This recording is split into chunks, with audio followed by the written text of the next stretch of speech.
नाम उच्चारण ही कर लेना व्यक्ति को पार लगा देता है। मात्र उच्चारण ने यहाँ के लिंग में से किसी ज्योतिर्लिंग में अगर मनुष्य बनकर भी ना आए, मानव का शरीर भी नहीं मिला, मान लो नहीं मिला,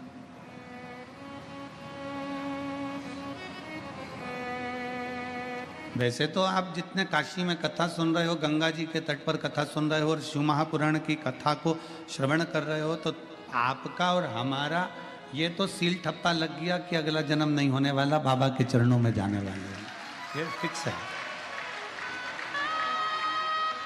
बोल बम का नारा है, सारी समस्या का हल। कोई लेट बनता है, कोई जल्दी बनता है, शिव को जल चढ़ाने वाला एक दिन सेठ जरूर बनता है। तो ये तो निश्चित हो गया कि जन्म नहीं होना है, वापिस बार बार बार बार बार बार नहीं आना अपने को। तो अपने और फिर निवेदन है, अगर बैकुंठ जाएंगे तो वापिस आएंगे, नरक जाएंगे तो वापिस आएंगे, और कैलाश चले गए तो फिर आओगे नहीं। यहीं अपना घर है, बाबा की नगरी में अपना निवास है, तो ना कहीं जाना है ना कहीं आना है, यहीं पर सब आए, अपने को नहीं जाना।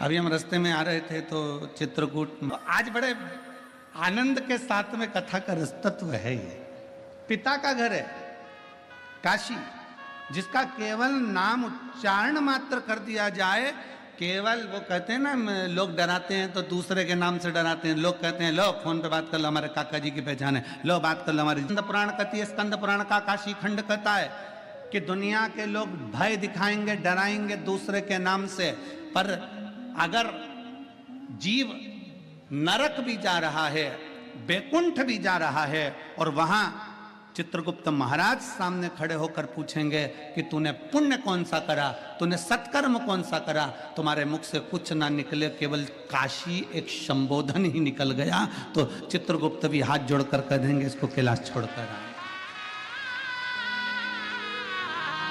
ये साधारण भूमि नहीं है, ना जाने कितना तप, कितनी साधना, कितनी आराधना, पूरा ब्रह्मांड, पूरी सृष्टि जल में मग्न हो जाती है। सतयुग आता है, त्रेता आता है, द्वापर आता है, कलयुग आता है, नष्ट हो जाता है, चले जाता है, फिर वापिस सृष्टि रचना प्रारंभ होती है। कितनी बार सृष्टि पानी में डूब गई, कितनी बार सृष्टि जल में मग्न हो गई, कितनी बार सृष्टि समाप्त हो गई, पर पूरी भूमंडल पर केवल एक काशी ऐसी अजर और अमर है जो कभी समाप्त नहीं होती, वो हमेशा की हमेशा रहती है, वो कभी समाप्त नहीं होती, और बड़ी बड़ी पवित्र है, बड़ी पवित्र, बड़ी आनंद है। और इसकी पवित्रता का ध्यान आपको और हमको भी रखना है, इसकी पवित्रता का ध्यान आपको और हमको रखना है। काशी पवित्र है, उसकी पवित्रता आप और हमको बनाकर रखना। गंगा जी का स्नान करने जाओ, मना नहीं है, पर याद रखना कोई गंदगी मत फैलाना।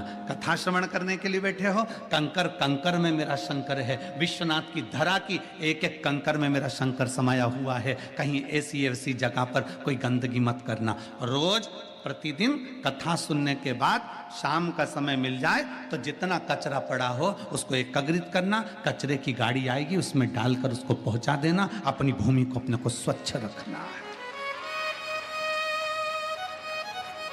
कण कण में शंकर है। स्नान करने जाओ तो ध्यान रखो कि गंगा में हम स्नान कर रहे हैं, कोई बेकार वस्त्र वहां न पटक के आ जाए, कोई जूतल चप्पल हम वहां न पटक कर जाए, कोई चीज हम वहां न पटक कर जाए, इसके स्मरण रहे। काशी की पवित्रता का ध्यान आपको और हमको रखना है।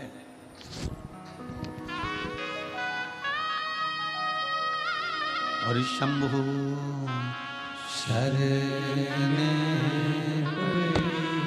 मांगू घड़ी रे,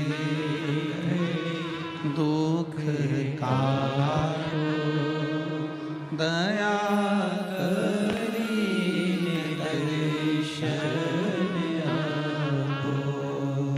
शंभो शरण पड़ी मांगू घड़ी दुख काटो दया करीने दर्शन। ये पवित्र भूमि का, पवित्रता का भाव का स्मरण हमको रखना। प्रतिदिन कथा छूटने के बाद में आपका नियम होना चाहिए कि मैं इस पवित्र धरा पर कोई बिस्कुट का पैकेट पड़ा है, कोई छिलका पड़ा है, कोई केले का छिलका पड़ा है, कोई सामान पड़ा है, उसको इकट्ठा कर कर एक जगह रख दीजिए। पवित्रता का ध्यान रखें। हम बहुत कुछ नहीं कर सकते काशी में आकर।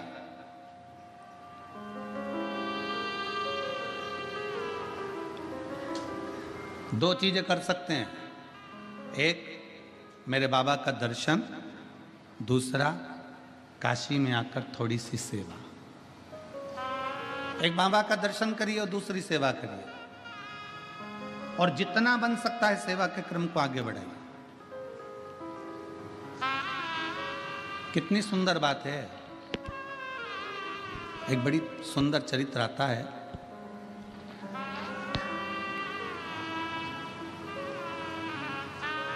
एक पुलोमा असुर है और उसकी एक बेटी है जिसका नाम सची है,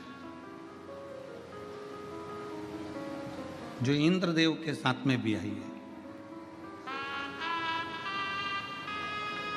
सची असुर है, असुर प्रवृत्ति का है।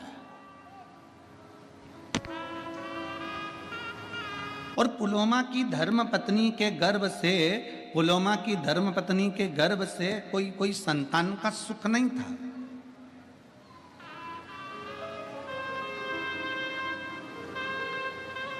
पुलोमा की धर्म पत्नी के गर्भ से कोई संतान नहीं थी, कोई औलाद नहीं थी।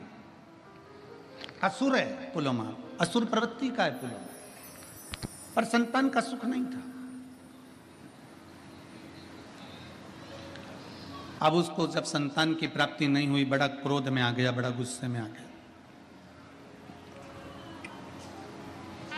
करे तो करे क्या? पुलोमा ने विचार कर लिया कि अब देवताओं ने मुझे संतान नहीं दी है, इसलिए मैं सारे देवताओं को परेशान कर दूंगा। मुझे औलाद का सुख नहीं प्राप्त हुआ है तो मैं सारे देवताओं को परेशान कर दूंगा। सारे देवताओं के पीछे पुलोमा पड़ गया, सारे देवताओं के पीछे। बैकुंठ जाए, वहां भगवान नारायण को परेशान करे। ब्रह्मलोक में जाए, ब्रह्मा जी को परेशान करे। इंद्र लोक जाए तो इंद्र को परेशान करे। जहां जहां गरुण वरुण जितने लोक है, सारे लोकों में जाता और सबको परेशान करता, सबको कष्ट देता, सबको कष्ट, सबको परेशान करता, सब परेशान। एक दिन पुलोमा की पत्नी ने पुलोमा से कहा कि एक बात बताओ कि तुम रोज रोज चले जाते हो और हाहाकार मचा हुआ है, सारी दुनिया में तुम्हारा हाहाकार चल रहा है, कहीं तुम सबको परेशान कर रहे हो। अब की बार मैं चाहती हूं कि जब तुम किसी देवता को परेशान करने के लिए जाओ, कष्ट देने के लिए जाओ, तो उस समय मैं आपके साथ चलूंगा।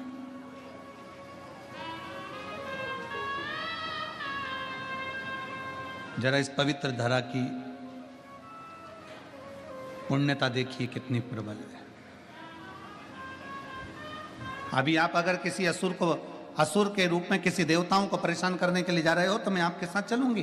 पुलोमा की पत्नी पुलोमा के साथ में लग गई और पुलोमा के साथ में चल दी। पुलोमा जब चलते चलते चलते चलते ब्रह्मांड में भ्रमण करते करते करते करते गंगा जी के पवित्र तट पर, इस पावन धरा पर, काशी की भूमि पर से पुलोमा जब निकल कर जा रहा था तो उसकी धर्म पत्नी भी उसके साथ जा रही थी। आज धर्म पत्नी के मन में यह भाव उत्पन्न हुआ कि मैं अपने पति असुर पुलोमा के साथ जा रही हूं, तो मेरे देवताओं को ये परेशान करने जा रहा है और मैं देवताओं का दर्शन करने जा रही हूं, तो क्यों ना अपने चरण की पादुका को छोड़ दो।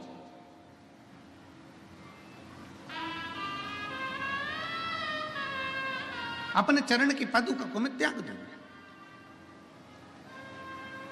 कभी कभी आपके मन में भी ऐसा भाव जागृत होता है जब आप विश्वनाथ जी का दर्शन करने के लिए जाते हैं।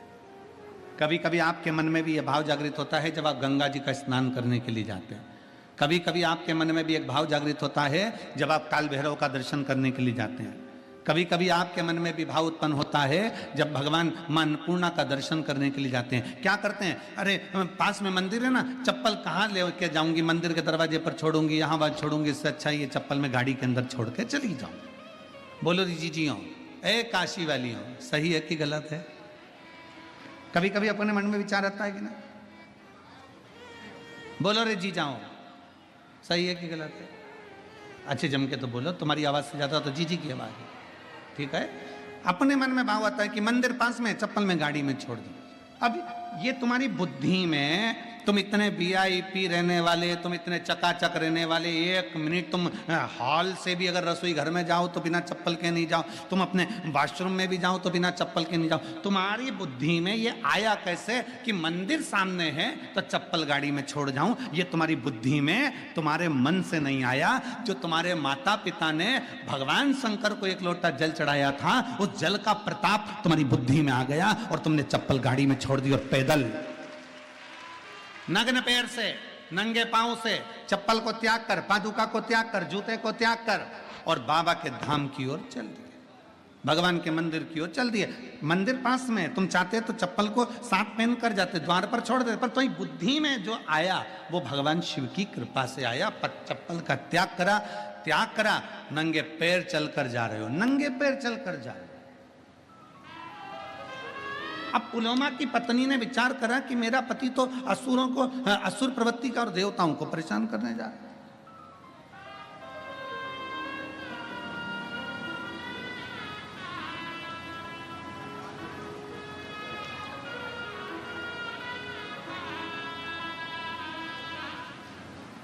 असुर जितने थे ना, इनकी जो धर्म पत्नियां थी ना, अपने पति का युद्ध देखना पसंद करती थी। रामचरितमानस में एक बड़ा सुंदर भाव आया। रामचरितमानस में रावण मर गया, मंदोदरी रो रही है। रावण मर गया, मंदोदरी रो रही है, खूब आंसू ढाल ढाल कर रो रही है। तो मेरे राघव जी के मन में आया, मेरे राम जी के मन में आया, जरा पता तो करूं कि मंदोदरी इतना क्यों रो रही है। राम जी तुरंत लखन लाल जी के साथ, हनुमंत लाल जी के साथ में मंदोदरी के पास पहुंच गए। मंदोदरी क्यों रो रही हो? तुम्हारा पति मर गया इसलिए रो रही हो? मंदोदरी बोली नहीं, कर्म की गति है, भोगना तो है। मुझे मालूम था मेरा पति मरेगा। मंदोदरी, तेरे पुत्र मर गए तू इसलिए रो रही है? कर्म की गति है, मैं जानती थी कि मेरे पुत्र गलत का साथ दे रहे हैं तो वो भी मरेंगे। मंदोदरी, तेरा देवर कुंभकर्ण मर गया इसलिए रो रही है? नहीं, कर्म की गति है, वो भी भोगना है। तेरा पूरा राक्षस कुल समाप्त हो गया मंदोदरी, तू इसलिए रो रही है? मंदोदरी कहती है नहीं, मेरा रोना इसलिए भी नहीं है। फिर मंदोदरी तू रो क्यों रही है? किस लिए तुझे रोना आ रहा है? तो मंदोदरी कहती है मैं रो इसलिए रही हूं कि दरवाजे पर इतने दिन से राम आकर खड़े थे और मैं दरवाजे के बाहर निकलकर उसका दर्शन ना कर सकी, इसलिए रो रही हूं। लंका के दरवाजे पर राम खड़े थे और मैं उसका दर्शन ना कर पाई। लंका के दरवाजे पर राम आकर खड़े थे और मैं उनका दर्शन ना कर पाई। तो भगवान राम ने कहा मंदोदरी, ये कोई अच्छी बात थोड़ी ना है कि किसी अच्छे कुल की स्त्री बाहर निकलकर दर्शन करने के लिए बाहर आए। नहीं स्वामी, अगर मैं मेरे पति से कहती कि मुझे युद्ध का दर्शन कराना है तो मेरे पति युद्ध का दर्शन कराते। मैं युद्ध देखने के लिए नहीं आती, केवल आपका दर्शन करने के लिए आती कि मेरे दरवाजे पर राम आए हैं तो उनका आदर कर लूं, सम्मान कर लूं, सत्कार कर लूं, उनका दर्शन कर लूं, उनका दर्शन कर लूं, बस उनको प्रणाम कर लूं। राम जी ने कहा मंदोदरी तुझे युद्ध देखने का इतना शौक है? नहीं, शौक नहीं है, केवल आपके दर्शन का शौक है। ठीक है मंदोदरी, ये दशरथ पुत्र राम आज तुझे वचन देता है, अगर तू युद्ध का दर्शन करना चाहती थी तो मैं तुझे युद्ध का दर्शन कराऊंगा, पर इस जन्म में नहीं मंदोदरी, मेरा जो अगला अवतार होगा कृष्ण अवतार, तब मैं तुझे युद्ध के मैदान में खुद बुलवाऊंगा। तू जब तक मंदोदरी कहती है मैं तो मर जाऊंगी, मेरे प्राण छूट जाएंगे, भगवान कहते तुझे मरने भी ना दूंगा। और आया था समय, आप सभी ने महाभारत का एक सुंदर चरित्र श्रवण करा होगा।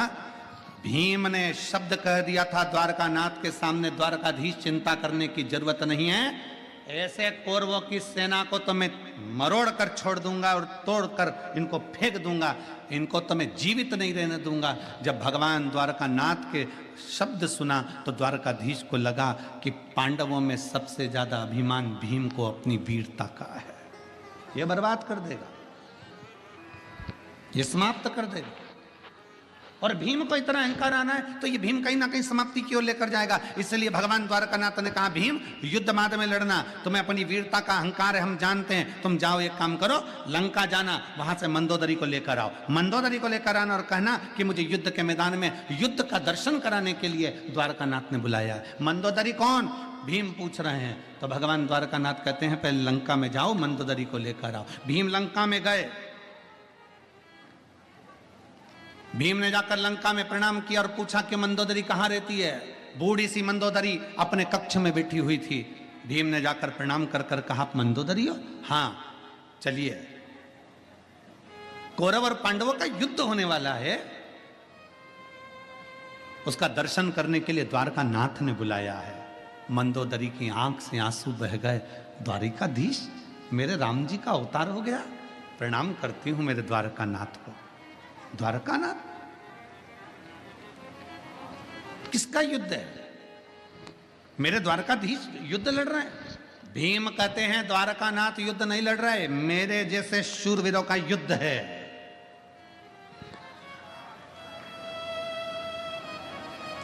जो सुना मंदोदरी ने कहा ठीक है, आप पहले स्नान करो फिर अपन चलते हैं।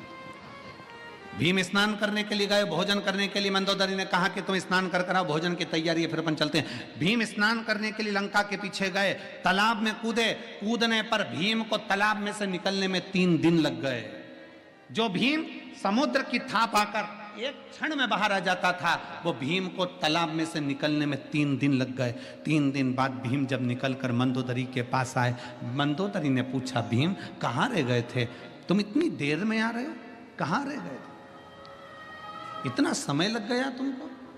भीम कहते हैं मंदोदरी से मां समझ में नहीं आता, मैं समुद्र में कूदता था, थाप आकर 1 सेकंड में बाहर आ जाता था, समुद्र में जाता था तो उसका छोर पाकर 1 सेकंड में आ जाता था, पर आज लंका में ना जाने ऐसा कौन सा तालाब है जिसमें मैं कूदा तो कूदने में मुझे 3 दिन में बाहर निकल कर आया हूं। मंदोदरी ने पूछा गए कहां थे नहाने? भीम कहते हैं लंका के पीछे। मंदोदरी कहती है वो तालाब नहीं था, मेरा देवर कुंभकर्ण मर गया था, उसके सिर की हड्डी पड़ी थी, उसमें पानी भरा गया था, उसमें नहाने में तुझे 3 दिन लग गए। मेरे देवर कुंभकर्ण के सिर की हड्डी में नहाने में तुझे 3 दिन लग गए। भीम, जिस देवर के सिर की हड्डी में स्नान करने में तुझे 3 दिन लग जाते हैं, सोच कि मेरा देवर वीर कितना होगा, और तू कहता है कि तेरे जैसे शूरवीरों का युद्ध देखने जाऊं। मंदोदरी ने हाथ जोड़कर द्वारकाधीश को प्रणाम किया और नमन कर कर अपने प्राणों को त्याग दिया, गई नहीं।